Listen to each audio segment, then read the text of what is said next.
Watch your thought, for they become your words. Watch your words, for they become your actions. Watch your actions, for they become your habits. Watch your habits, for they become your character.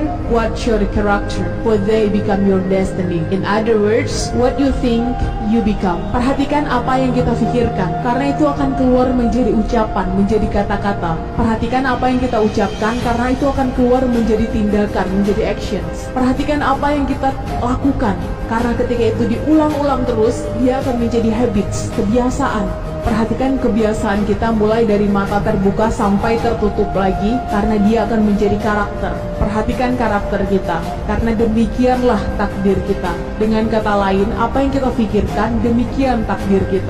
Ditanya perubahan terbesar dimulai dari mana? Dimulai dari mindset kita sendiri. Malcolm X, seorang aktivis kemanusiaan dari Amerika Serikat berkulit hitam. Dia pernah berkata seperti ini, "The future belongs to those who prepare for it today." Masa depan adalah milik mereka yang mau mempersiapkannya hari ini. Pertanyaannya adalah, apa yang sudah kita persiapkan? Bukan tentang kita lahir di mana, dengan kondisi sosial, ekonomi, keluarga seperti apa, dengan warna kulit seperti apa, dengan bentuk tubuh seperti apa, keluar dari rahim perempuan mana. Masa depan bukan ditentukan dari itu. Tapi tentang kita mau mempersiapkannya dengan seperti apa. Intinya adalah siapapun kita sekarang, berapapun umur kita, langsung bikin perencanaannya. 25 tahun lagi ingin jadi apa, ingin mengambil kontribusi apa untuk diri, lingkungan, luaskan lagi, lingkungan yang lebih besar, bahkan kalau bisa bangsa, negara, dan agama. Sekarang adalah zamannya anak muda. Bikin perencanaannya, 5 tahun pertama apa yang akan dilakukan, 5 tahun kedua apa, 5 tahun ketiga apa, breakdown, 5 tahun kepanjangan Kak, breakdown lagi. Dalam 5 tahun, 1 tahun pertama saya sudah mulai tentukan apa targetnya. Sehingga tahun-tahun berikutnya kita tahu bahwa kita on the track. Sehingga hanya ada 4 kualitas manusia teman-teman. Pertama adalah mereka yang pesimis. Tanyakan satu pertanyaan pada manusia jenis ini, jawabannya selalu dimulai dengan kata, ingin lulus kuliah berapa tahun? Itu nanti sajalah dipikir. Yang penting sekarang saya kuliah dulu, senang-senang dulu, masalah nanti lulus berapa tahun itu urusan belakangan. Selalu memandang kecil, melihat diri dari sisi negatif. Tipikal manusia kedua adalah mereka yang realistis. Tanya satu pertanyaan pada manusia jenis ini, selalu dimulai dari kata, ya sudahlah. Kapan mau mulai punya rumah sendiri? Ya, sudahlah. Sekarang saja sudah tinggal di sini, syukur. Sekarang tinggal dengan orang tua, harusnya saya sudah bersyukur. Kos-kosan sudah bersyukur. Ya sudahlah, nanti kalau sudah bekerja, gaji sudah sekian digit, baru saya mulai berpikir tentang punya rumah sendiri. Buat yang laki-laki, kapan mau mulai meminang anak orang misalnya? Ya sudahlah, kapan nanti dapat lampu hijau saja, kapan dapat restu saja, nanti baru saya mulai maju. Selalu ditentukan oleh lingkungannya. Tipikal manusia realistis nyaris akan berhenti dengan 3 kata. Apa kata orang? Dia dibentuk oleh lingkungan, bukan dia yang membentuk lingkungannya. Dia dibentuk dari apa kata orang terhadapnya, bukan dia yang akan membentuk orang akan berkata apa. Dia akan selalu termakan pada narasi orang, bukan dia yang membuatkan narasi untuk orang. Tipikal manusia yang ketiga adalah mereka yang optimis, naik 1 tingkat. Tanyakan satu pertanyaan pada manusia jenis ini, jawabannya selalu dilihat dari sudut pandang positif. Bukan tentang siapa dia sekarang, tapi siapa dia nanti. Ada 1000 orang yang mengatakan that's impossible, tidak mungkin. Dia adalah orang ke-1001 yang akan mengatakan that's possible, itu mungkin, dan saya yang akan membuat itu menjadi mungkin.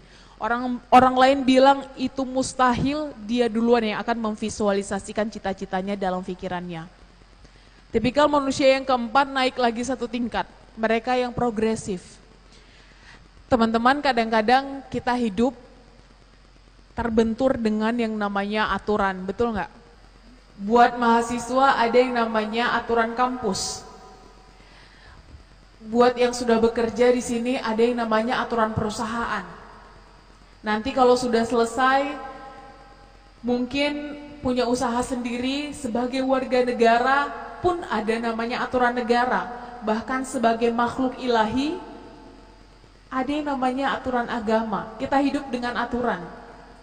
Maka hanya mereka yang progresif yang selalu menemukan celah dan cara dengan kreatif, inovatif, tapi tetap solutif untuk terus membawa perubahan. Dia tak peduli dimanapun dia berada, situasinya seperti apa, dia selalu muncul dengan pembaharuan dan ide-ide segarnya. Dan manusia seperti ini yang nantinya akan membawa perubahan untuk orang-orang di sekitarnya. Zaman bergerak, waktu berganti, teknologi hadir. Kita mampu atau tidak beradaptasi, maka ini akan menentukan langkah kita selanjutnya. Franklin pernah bilang, teman-teman, when people stop changing, they are dying. Ketika manusia berhenti berubah, maka mereka akan mati. Pertanyaannya adalah apa yang membuat teman-teman hari ini di sini berbeda dengan teman-teman 5 tahun yang lalu? Apa yang membuat teman-teman 5 tahun yang akan datang berbeda, berubah dari teman-teman yang sekarang? Bikin targetnya. Yang jelas, kalau pertanyaannya adalah dari mana ini semua harus dimulai, maka saya ingin sharing satu quotation yang saya senang sekali dengan quotation ini. Seorang Perdana Menteri perempuan pertama Inggris, Margaret Thatcher, pernah mengatakan, watch your thought, for they become your words. Watch your words, for they become your actions. Watch your actions, for they become your habits. Watch your habits, for they become your character. Watch your character, for they become your destiny. In other words, what you think, you become. Perhatikan apa yang kita pikirkan, karena itu akan keluar menjadi ucapan, menjadi kata-kata. Perhatikan apa yang kita ucapkan, karena itu akan keluar menjadi tindakan, menjadi actions. Perhatikan apa yang kita lakukan, karena ketika itu diulang-ulang terus, dia akan menjadi habits, kebiasaan. Perhatikan kebiasaan kita mulai dari mata terbuka sampai tertutup lagi, karena dia akan menjadi karakter. Perhatikan karakter kita, karena demikianlah takdir kita. Dengan kata lain, apa yang kita pikirkan, demikian takdir kita. Urusan kun fayakun adalah urusan yang maha kuasa. Urusan kita adalah berusaha, berikhtiar semaksimal mungkin. Ditanya perubahan terbesar dimulai dari mana? Dimulai dari mindset kita sendiri. Jangan salahkan mereka yang membiasakan dirinya satu hari minimal 1 juz atau satu hari minimal 1 halaman Al-Quran, terbiasa menjadi habits, menjadi karakter. Kalau belum baca Quran rasanya belum lengkap. Alhasil takdir mereka menjadi hafiz-hafizah. Mereka sudah terbiasa dengan itu. Jangan salahkan mereka yang dari kecil terbiasa melihat kesempatan, kemudian melihat bagaimana kesempatan itu bisa dimonetize, diuangkan, terbiasa membaca majalah Forbes misalnya, menjadi habits, menjadi karakter, selalu melihat peluang di tengah situasi sekarang. Alhasil mereka menjadi pengusaha, entrepreneur. Jangan salahkan mereka yang terbiasa bacaannya dari dulu tempo, satu hari minimal 10 koran dibaca, mengikuti current issue sekarang apa, terbiasa mengikuti, berdebat, jadi karakter, mereka menjadi politikus. bagaimana habits kita akan terbentuk dan arahnya akan ke sana. Pertanyaannya selama ini mindset kita diisi dengan nutrisi seperti apa? Apa yang kita baca, apa yang kita